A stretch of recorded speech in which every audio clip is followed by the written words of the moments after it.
It took a long time. I was in denial about it. So I was introduced to the Enneagram and tested as an 8 actually on the test before I'd read anything about it, and read about the 8, and I was like, yeah.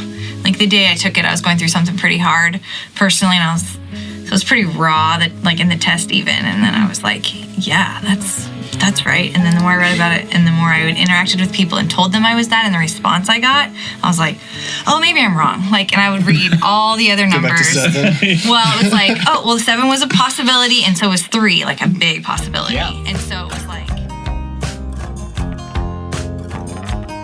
Welcome to the Story Enneagram Podcast. I'm Jim Gum, and I'm an Enneagram teacher and coach living in Kansas City. Today, we're going to consider just what made Genny, whom you heard in the opening, think, ooh, maybe I'm wrong. We'll look at what's underneath the strength and intensity of Type 8. Here's what I think. I think 8s get a bad rap, an unfair shake. They get described as bullies, but I see as much bullying by the non-8s in how they speak about 8s. 8s are the strongest type on the Enneagram, and as my mentor says, they have a superpower. It's superpower. But do most people really understand what's underneath that strength and intensity? It's not really what you think it is. Today, we'll listen in on several Type 8s in conversation and how one slight shift in your perspective could make all the difference.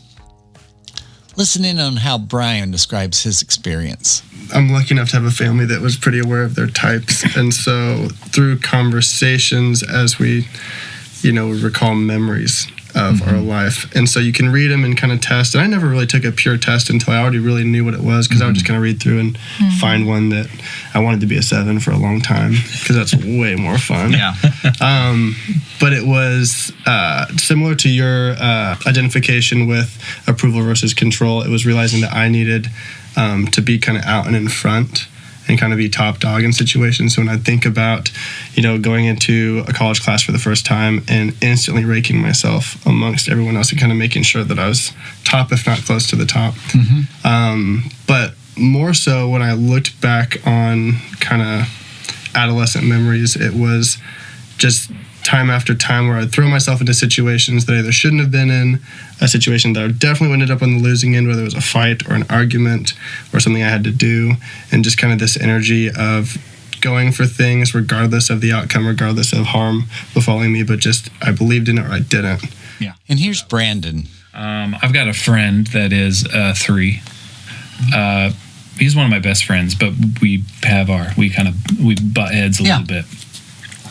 Because I think that he's inauthentic, and he's sort of a politician, and that makes me feel ill inside. We got into it about something. I had a pretty strong opinion on it, and he, since we're close, he lets down his 3-ness, and we kind of were going back and forth a little bit.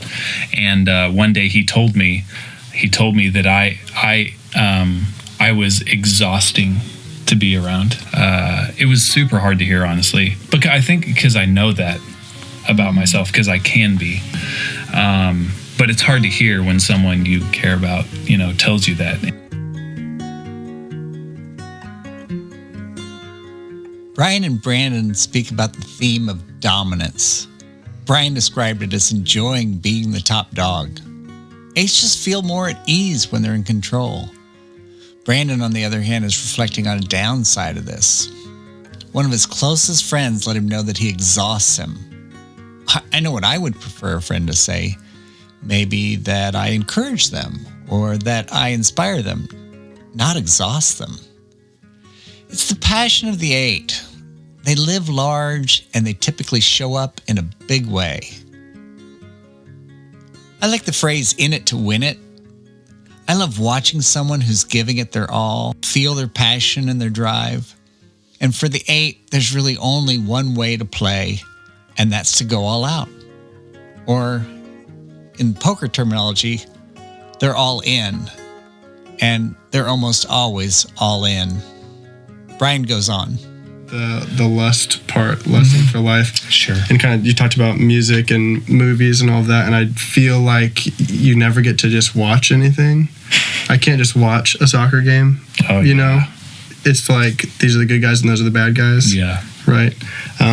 You can't watch Chiefs Patriots and not have an opinion. Oh my gosh. You gotta have it. It was an emotional wreck. You know? Like, I'm yelling at the TV. And that's just a sports example, but with drumming or playing guitar or something, it's either I'm in this and really, really enjoying it. I'm not just like, oh, I'll just like play a beat. Like, that's not happening.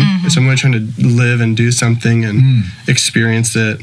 And yeah, the best examples are just my own sports memories in high school and all that stuff. I'm either in it all in to win and to prove something or to exert dominance, because that's just way more enjoyable than like, I guess I'll just go on a jog. There's just, like, I don't do that. Ew, no. Casey, my brother, he's training for a race and like, we're just gonna run a few miles and like at this pace. And I'm literally not running the race because I would either want to go win or just not do it. Yeah. That strength, like Bryan was saying, comes out of my home and is damaging to the point of, like, in a conflict, my husband will withdraw and I will push and push and push and push until he fives at home can look like eights will explode back. I mean, meet me there.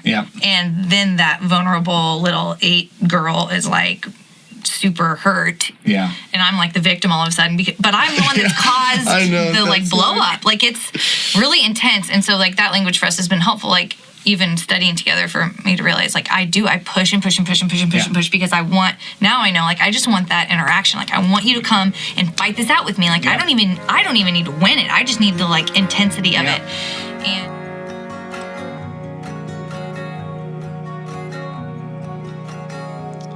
If you spent any time with the Enneagram, you already know about these traits. The desire to be in control or dominate, to show up in the world with passion, to always be in it to win it. However, it's important to know that there's an innocence at the center of every single 8. They are incredibly tender-hearted. They may have a tough exterior, but always a soft interior.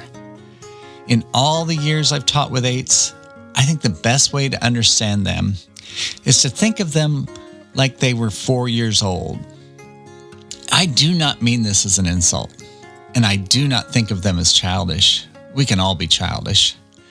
I think of a 4-year-old's enthusiasm for new experiences and adventures. This is awesome. Can we go there? Let me try that. Like, I feel my opinion even. You know what I mean? Like, There is no lukewarm. Right. yeah. Like, I love this new album. I love this band. If you don't like them, you're stupid. You know what I mean? Yes. No, for sure. You know, and so. You don't like chocolate? Like, what? Yeah, you're such a, what is wrong with you? Right. Deeply flawed, Yep. My husband would make fun of me early on for using the word like amazing and awesome. Right. It was the coolest place I've ever been. It was so amazing. Yeah. He's like, and then he would go to experiences with me, and then I would say things like that, and he was like, oh, so that's just how you describe everything you do? Because I was there, and it wasn't the most amazing food I've ever had. But the difference was critical, like, he's it's very like real. I feel like we probably experience things viscerally, like right out of the gate. Like for me, I'll walk out of a movie and I'll be like, oh my gosh, Yes. I'm going to change my life. Yeah. Like, oh, wow.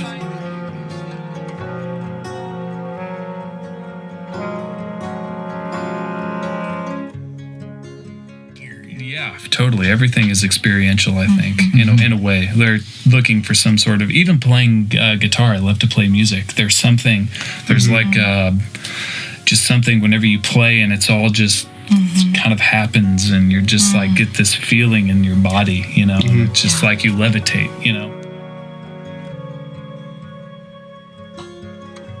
Several years ago, I had a friend who described our coworker as having an on-off switch. And when he was on, he was really on. You got all of them, and it was intense. What I experienced from Type 8s is that they prefer to show up with their whole self. Their switch is on. Listen to how Brandon describes how he understands where this is coming from. I sort of feel like we're all vulnerability. Like 8s are all vulnerability. Like we're all the power and the control and the dominance and all Intensity is a facade Yeah. to hide and mask Yeah. the underlying vulnerability. Like you've been broken somehow, right? You know how fragile you are. So to combat that, I'll never be broken again. That'll never be me again. Right. So And it's a strategy. Vulnerability is, I feel like, is sort of the engine, it's the thing that sort of makes the train move, That vulnerability and fragility is both hidden underneath the strength and intensity, the bigness, but it's also what drives the intensity. In the beginning, I spoke about how 8s often get a bad rap. Several years ago, I was in class with a woman who introduced herself like this. Hi, my name is Susan, and I'm a warm and fuzzy 8. It always got a laugh, but I really thought it was a fantastic description because that's exactly how the 8 views himself. I mean, something has to happen to get you there, and it's very difficult, even with spouses, to just kind of let someone in. The problem is we're all trying to fight to, like, you should know me in here. You should know that I'm a soft, kind, loving person. And so that's the misunderstood side, is that we're being really energetic and loud because we want everyone to be that back into our lives. And it just comes out, I think. At least maybe that's just my personal experience. But No, I agree. I want, for sure. I want Jillian and I want my brothers and I want all of my energy that I'm giving them. I want all of that back into me, and I just want to live and love in that. But dynamics play out, and you start trying to survive again. And so it's just this kind of back and forth. And so I think that's the part that I feel misunderstood most, because you can come off as a bully, and it's really the opposite. Remember when Brandon's good friend told him that he was exhausting? Listen to how he's used this self-awareness in his life. I mean, same for me. Misunderstood, honestly. Not. I said it earlier. Being an 8 and being in a group of people it's really tough. You know what I mean? Because you're all. I don't know. You're always trying to look for that validation from someone else, or okay, have I pushed too far? Are we still okay? Have I been too intense? Have I, and do I need to pull back? Have I offended this person? So it was just this constant, like, why, like kind of the same thing. Why? I'm so messed up. I can't, do I have any friends? Do my friends like me? Yeah. Do I have, why do I feel so deeply flawed all the time? And whenever I came to Enneagram, or whenever I came to know about the Enneagram, all of a sudden I was like, oh, I'm okay. Yeah. I'm okay. And there's actually some really great stuff about me. You know what I mean? And, I love my friends deeply, And if they don't like that, then maybe we shouldn't be friends, And then, so I just felt, I don't know. It was like a weight was lifted off of me, It's like all of a sudden, like seeing the sunrise for the first time, It was just, it was like an awakening, I felt released. I felt okay. Yeah. I didn't feel like I had to apologize for being me. I love my friends deeply. Wow. 8s live with the abandon of a 4-year-old. They're always going to be all in, and in it to win it. That's how they like to play the game, even the game of love.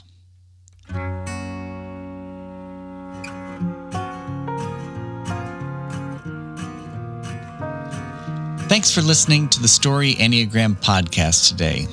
If you, your partner, or a friend often feel that your natural strength is totally misunderstood, you've come to the right place. Wouldn't it be great to transform your relationships at work and home? Visit my website at storyenneagram.com. I offer solutions for the workplace and training sessions for businesses, schools, and nonprofits. I also offer personal coaching packages for individuals or couples. Drop me a line and let's explore what the Enneagram can do for you. Please subscribe to the Story Enneagram podcast. Share it with your friends and family. And if you're really feeling it, leave a rating in Apple Podcasts. I'd appreciate it. Our music is by Daniel Gum. You can hear his music on Spotify or wherever you get your music. And yes, we do have the same last name. That's it for this episode of the Story Enneagram podcast. Story Enneagram, where learning your type is just the beginning of a whole new story.